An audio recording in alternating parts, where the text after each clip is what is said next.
You ever get the feeling your whole life's about to get ripped out from under you and all you can do is stand there watching it happen in slow motion? That's exactly where I was. The morning Meredith Blackstone called the cops on me for trespassing in my own damn house. I was still standing on my weathered lakefront deck, breathing in pine needles and wood smoke, when she waved this fat manila folder at me like it was the Holy Grail. Meredith's grin was the kind that made you want to double-check your wallet and maybe your birth certificate too. Next to her was a guy I'd never seen before wearing a suit way too nice for this town and jangling what looked a whole lot like my house keys.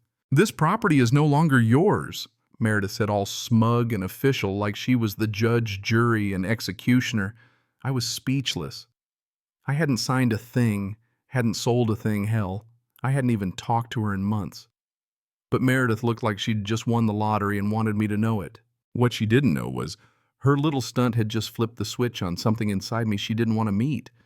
I was done playing nice. I was ready to fight back, and she was about to find out just how bad a mistake she'd made. Let me back up a sec.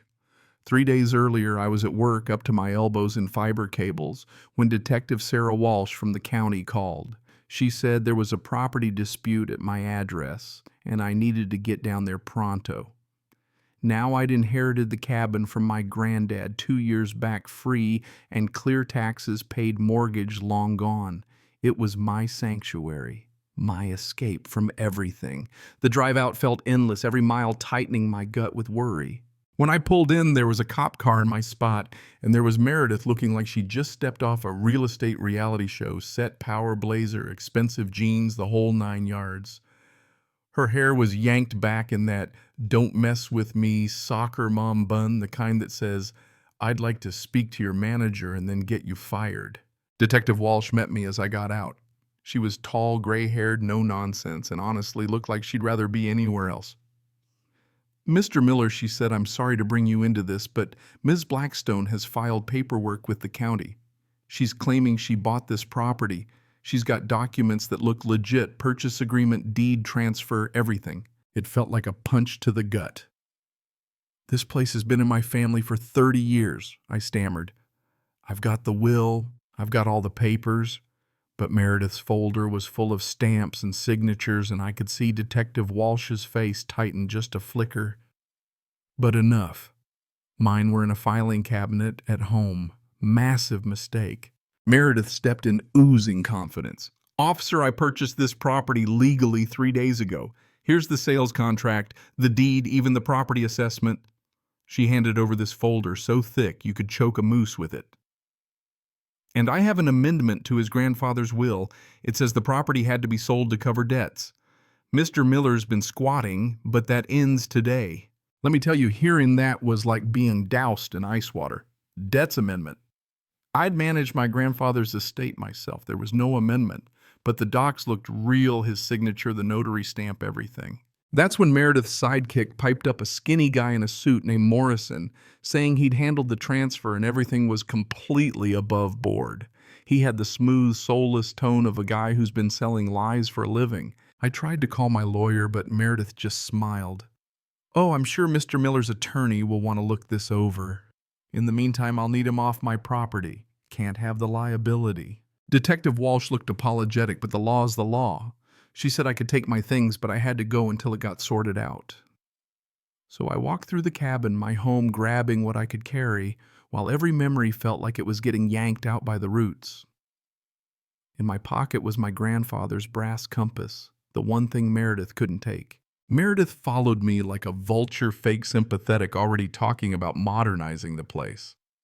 That's when I noticed the locksmith nervously glancing at her and mouthing sorry when she wasn't looking. Something was off, but with a cop standing there, I couldn't ask questions. On my way out, Meredith called after me, still smiling. "No hard feelings, Mr. Miller. It's just business. And since you've been on my property for the past 20 minutes without permission, I'll be billing you for trespassing." Her laugh was nails on a chalkboard. I drove straight to Ruby Martinez's house at dawn, barely able to keep my hands from shaking. Ruby was my granddad's closest friend and our neighbor, old school, tough as nails, and never one to mince words. She answered the door in her robe and curlers, took one look at me and said, Landon, honey, you look like hell. What happened? When I told her, she was furious. That woman's been sniffing around ever since your granddad died, asking questions about property lines and inheritance. She's a snake. Ruby sat me at her kitchen table with coffee and biscuits and pulled out an old tin box. Your granddad brought this over about 6 months before he passed. Told me to give it to you if anything fishy ever happened. Inside the tin were handwritten letters, a hand-drawn map, and yellow documents. The first letter read, "If you're seeing this, the vultures are here. I've been watching them circle." The woman leading them, Meredith, came by 3 times. By the last visit, she was threatening me. I started recording her after that. Ruby nodded. He played me some of those tapes. She was talking about faking signatures, even hacking county records. The map was a revelation. Turns out the cabin didn't sit on just one lot. My granddad had bought up tiny pieces of land over the years, crisscrossing property lines, making the ownership a legal maze. If the map was right, I owned slices under half the neighborhood, including their utilities. Just then my phone buzzed a message from Tyler Chin, a local blogger who'd made a name exposing corruption. "Saw the news about your cabin. Deepfake videos are circulating. Someone's making it look like you sold voluntarily. Call me." I showed Ruby, who frowned. "Your granddad worried about this too. Said they'd try to use technology to make lies look true." The last letter in the tin box was shaky, the handwriting barely legible.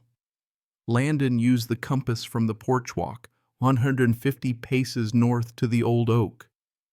Look for a stone with a compass rose. What's hidden there is your insurance." Ruby's eyes teared up as she handed me the box. "Your granddad always said you were stubborn enough to see this through."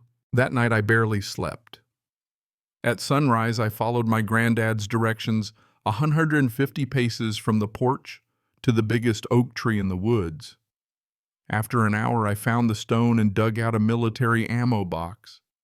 Inside, the original deed, his real will, no amendments, and a fat folder labeled infrastructure contracts.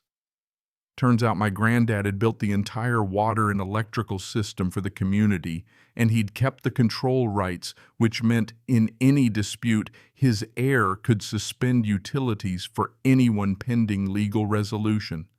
The power to flip a switch and cut off water and lights to half the homes. I'd gone from losing everything to holding the nuclear option. Tyler called, hyped and panicked. He'd busted the deepfakes as frauds, but they were spreading fast, making me look like a con man. I told him what I'd found. He just whistled. If those contracts hold, you don't just own the cabin, you own the backbone of the whole neighborhood. No wonder they're desperate. At the county office, a clerk confirmed the contracts were real and had just been accessed by guess who, Meredith Blackstone. She'd known all along. Harrison Development, a big real estate company, was behind her.